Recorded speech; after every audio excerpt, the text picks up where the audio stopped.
আসসালামু আলাইকুম বন্ধুরা।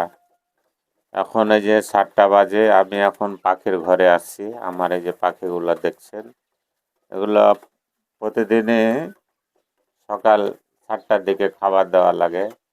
এই যে ডিম উঠাইছি, ডিম উঠা লাগে। দেখেন এই যে কতগুলো ডিম। হ্যাঁ, এখানে ডিম আছে। ডিম উঠাইলাম। এখন এই যে খাবার দেব।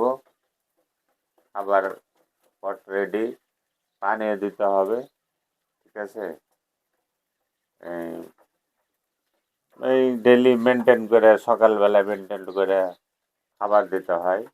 নাহলে কেমন, এই যে দেখেন কেমন করে দেখেন। ডিম সকালে উঠাইছি, খাবার দেবো, পানি দেবো। এদিকে মুরগি আছে। এদিকে এই যে ওর নিচের গুলো হলো টাইগার মুরগি, আর উপরে হলো দেশি মুরগি। হ্যাঁ? এদেরকেও খাবার দেওয়া লাগবে। তো খাবার টাবার দিই। তো ঠিক আছে, ভালো থাকুন। আসসালামু আলাইকুম।